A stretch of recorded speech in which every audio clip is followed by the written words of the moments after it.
Hey guys, it's Sagar, and in this video, we are taking a detailed look at the cameras on this POCO F3 GT. Those who saw my first impressions video of this phone might know that I have had this phone for the last 2 weeks.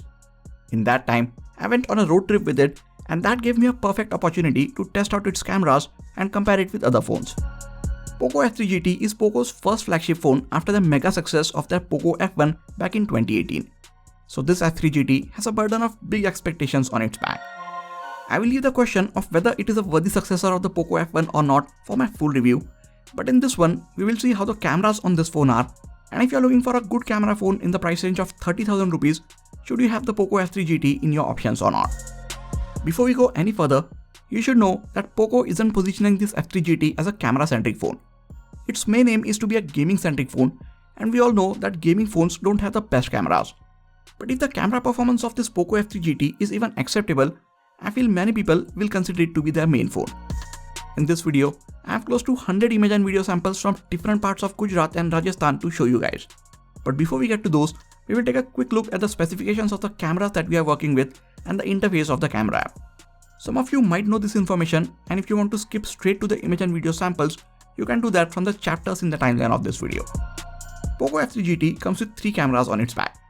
The main one gets a 64 megapixel OmniVision OV64B sensor with f1.65 aperture and 26mm lens. Then there is an 8 megapixel sensor with f2.2 aperture and an ultra-wide angle lens.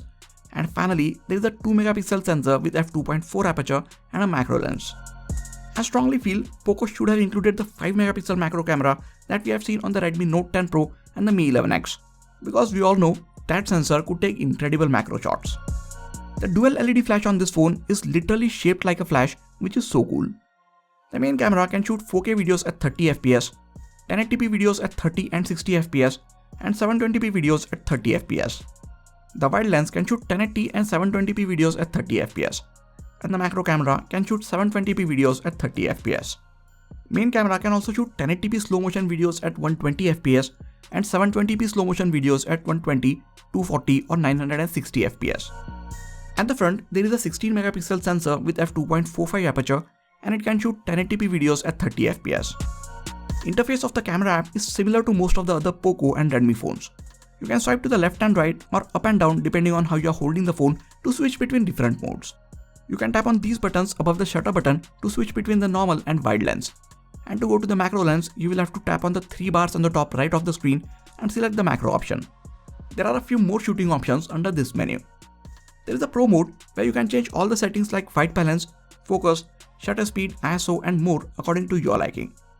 The range for ISO is from 50 to 6400, and the range for shutter speed is from 1/4000th of a second all the way up to 30 seconds. In this mode, you can even take 64 megapixel and raw images. What is great is, these settings are available while shooting videos as well, so if you plan on shooting some serious videos with this phone, you will have granular control over all the important settings. Now let us get to the image and video samples, starting with the images which I took in bright daytime. These are 16 megapixel pixel binned images. They look sharp and detailed from this far, but if we zoom in, we see a bit of sharpening being applied in these shots. Even in these bright lighting conditions, you will see a lot of noise in the brighter areas like in the sky in this shot. And that is because of the extra sharpening that POCO is choosing to apply to these shots. If you don't zoom in so far, the images are not bad and they actually look pleasing. These images have a slight warmth tint to them compared to how the scene looked in real life, but that is actually making these images look a bit better in my opinion. Most of these shots also have a slightly more contrast, so parts of the images which are in shadows appear a bit too dark. Here are some of the images in overcast lighting conditions. These shots turned out to be a lot darker, and upon zooming in, you can see that they are also very soft overall and have a lot of noise in them. You can see similar thing in these next images as well. While this image still looks better than the previous one, on zooming in, you can again see the amount of noise that it has captured. If the main sensor had optical image stabilization, these images would have turned out much better. You can look at a couple of more images in these lighting conditions and let me know in the comments what do you think about them. If you have left the display calibration to default, the images that you will take might look a bit saturated on your phone's display. But when you look at these images on a computer, they won't look as saturated. Well, the colors are actually a bit more saturated compared to the actual scene, and as I mentioned earlier, there is also a bit more contrast in them, but they don't look bad at all. If you prefer even more saturated colors, you can turn on the AI mode and that will add a lot more punch to your shots. Despite of the higher contrast, when the situation demands it, main camera on this phone captures a very good dynamic range. In this scene, there were a lot of details inside in the shadows and the scene outside the window was very bright. But the HDR mode on the POCO F3 made sure to bring up enough details from the shadows so they don't look crushed, and at the same time preserved a lot of details from the brighter areas and didn't let those parts of the images be overexposed. If you zoom in, you will again see noise in these HDR shots. But without zooming in, these shots look really good. That being said, this mode is not perfect. If you keep it on auto, sometimes it will make the whole image look completely flat like you see in this shot. In all fairness, although the image looks flat, the bright sky in the background is not overexposed and you can see most of the details in these parts which would have been completely dark if the HDR mode didn't do its job. Again, these images look a bit flat, but given the harsh lighting conditions, I would say the main camera on this POCO F3 did a very good job. I can always edit the image and bring back some of the contrast and add a bit of saturation like this, but I could definitely not bring back the details if the brighter areas of these images were overexposed. These were 16 megapixel images, but if you want to capture more details, you can always switch to the 64 megapixel mode. Here are how the 16 megapixel images look next to the 64 megapixel ones. You can probably tell that 64 megapixel images look a lot softer, while the 16 megapixel ones are much sharper. This is true to some extent because the 16 megapixel images have a bit of contrast and a lot of sharpening added to them. Now this OmniVision sensor is not known for its details. I feel it falls way behind the Samsung and Sony sensors, but we can still see the 64 megapixel images capturing a lot of details. To notice any difference between the 16 and 64 megapixel images, you will have to at least zoom in 4 to 5 times if not more, and that is when you will start seeing more details in the 64 megapixel images. Since we can't really see the difference without zooming in, I normally stick to the default 16 megapixel mode for most of my everyday shots. I might switch to the 64 megapixel mode only when I am capturing some landscapes or architecture like in these images, or when I know that I might have to crop in the image later on. 64 megapixel images are also 3 to 4 times larger in terms of file size, so if you shoot all your images in this resolution, the internal storage on your phone might fill up pretty fast. For this reason, I suggest you to stick to the default resolution for most of your shots. Like with most of the phones these days, you do get a wide lens, and this lens again comes in very handy while trying to capture some architecture or while you are trying to show the scale of things. This lens lets you capture a much wider field of view, which means it will let you capture more of the scene by standing at the same spot. Without this lens, you will have to walk many steps behind to capture such a big scene in one frame. But depending on where you are, you might not always have the option to move back, so this lens comes in very handy. Now this wide lens just has an 8 megapixel sensor behind it, and the lens optics in front of it are also pretty bad, so I really don't like the images coming out of it. Nothing in these wide shots is sharp. There are barely any details, and many times the images just look foggy. I checked the lens multiple times to see if there were some fingerprints or smudges on it, which might be making the image look like this. But the lens was as clean as it can be, and this is just how the wide camera takes its images. Only thing that this wide camera gets right is that it manages to keep the color temperature and white balance in these shots consistent with the shots from the main camera, and that's it. I'm really disappointed with this wide camera. I know many people don't even switch to this camera, but I feel if you have a wide camera on your phone, it should be able to take at least half decent images, not like this. I don't know about you guys, but for me, the wide camera on this POCO F3 is absolutely unusable. Main camera on this POCO F3 GT is fast and accurate while setting the focus on a nearby object. This is important while taking close-up shots. If you like to take multiple close-up shots back to back, you can just wait for the camera to take its sweet time to set the focus. With this POCO F3, I just opened the camera app, pointed it to these flowers, and within a fraction of a second, I was done taking these images. Since this is a big sensor, you can't be too close to the subject for these close-up shots. Else, you will see a bit of fringing in your subject or in the elements around it.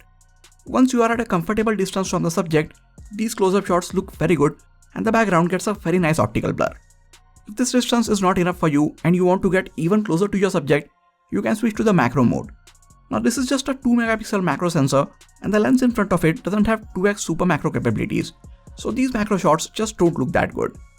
First of all, you can't get very close to the subject, and secondly, there are very few details in these shots.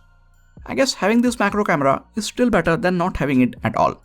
But I strongly feel POCO should have included the 5 megapixel super macro camera on this phone like they did with the Redmi Note 10 Pro and Note 10 Pro Max and even the Mi 11X. That one would have let you take much better macro shots. Coming to the portrait shots, POCO F3 does a good job of separating the subject from its background, and the edge detection is accurate for the most part except for a few strands of hair which are being blown away by the wind. The blur to the background also looks good and natural, and you can adjust the amount of blur to the background while clicking the portrait shots or even after you have clicked them in the gallery app. While it gets the basics of the portrait mode right, the colors and skin tones are not very accurate in these portrait shots. In some of the shots, it makes the skin appear reddish, while in others, it tries to make it appear yellowish or pale. And the dynamic range also takes a big hit while taking portrait shots. So if you like to take portraits with your phone, be ready to spend a lot of time editing these shots to make the skin tones and color appear natural. I'm not saying that the portrait shots are bad. There is just a slight problem with color calibration, and I think this is something that can be fixed with a future software update. Portraits of objects look slightly better. Edge detection is slightly more accurate, and since there are no skin tones in these images, the colors don't appear to be off. But for some reason, there is a lot more contrast in the portraits of objects. All in all, I would say I'm moderately satisfied with the portrait mode on this phone. It is definitely not the best, but it is not bad either. I think we have seen better portrait shots from the phones which are priced under 20,000 rupees, but given that the POCO F3 GT focuses on being a gaming phone, I think we can give these moderate looking portrait shots a pass. Let us now move to the images which are taken indoors, artificial and lower lighting conditions. We saw the noise in the POCO F3 GT's daytime shots, so it is no surprise that we see a lot of noise in these artificially lit images. This noise is not that bad in well lit shots, but you won't be seeing a lot of details in these shots if you zoom in. That being said, without zooming in, these shots look perfectly usable, and if you just want to casually click low light images and if there is ample light around, I think you will be satisfied with these shots. As you move to even lower light, the quality of these images starts degrading even further. There is no OIS on this main camera, so the sensor can't capture ample light for a long time to make these low light images look good and noise free. But to help us get somewhat usable images in lower lighting conditions, we do get night mode, and this mode helps add some light in these shots. The difference might not be night and day, but the night mode does add some light to the darker areas and everything starts appearing slightly more detailed. Night mode also handles the exposure from the lights which are in the shot in a better way. While the low light performance of the main camera on this POCO F3 GT is not the best, it can still get the job done if you absolutely need to take images in these lighting conditions. The wide lens doesn't even perform well in bright light, so I had no hopes for it in these conditions. Its low light images look really bad and foggy. You get the night mode on this lens as well, but even that can't save the shots. If any of you have this phone, does your wide lens also capture foggy images in daytime and nighttime? Please check it and let me know in the comments. That brings us to the front-facing camera. The high contrast and extra bit of sharpening that we saw in the images from the main camera is also carried forward in this front-facing camera. The beauty on the skin smoothing mode is turned on by default for this front-facing camera. So if you don't want it, make sure to turn it off before clicking your selfies. While this is not the best selfie camera on a phone in this price range, other than the extra bit of sharpness in these selfies, I really don't have much issue with it. I don't take too many selfies, and for the ones which I do, I think this selfie camera gets the job done. Edge detection is good and accurate while taking portrait selfies, but the extra bit of sharpness makes these portrait images look very weird. I think this might be the first time that I am saying this, but to make your portrait selfies look good, I suggest keeping the skin smoothing option on and on a lower setting, because that makes these portrait shots look a bit better. There is HDR option while shooting videos with the front facing camera on this phone. I thought I will keep it on to check the dynamic range while shooting videos, but if you keep it on, the electronic stabilization doesn't work and the videos are very shaky. So you will either have to choose between HDR video or electronic stabilization. I like stable videos, so I kept HDR off, and here is how that video turned out. Here's a video from the front facing camera of the POCO F3 GT.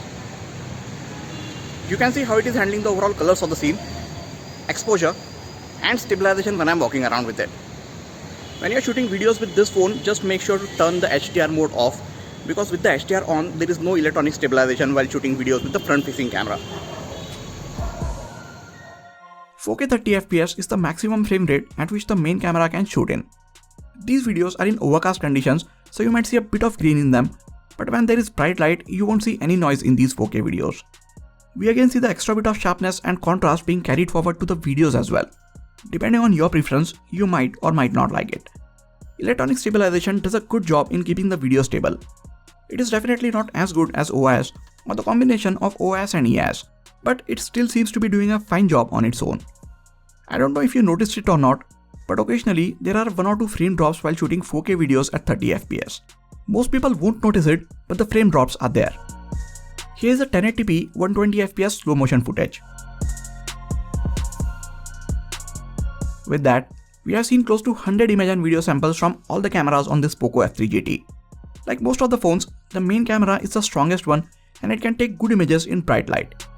Since there is no OIS, it struggles a bit in lower light. The wide camera is really disappointing, and the macro camera, while not being the best, is at least still there, so you can take some sorts of extreme close-ups. The selfie camera is again not the best, but it does a decent job.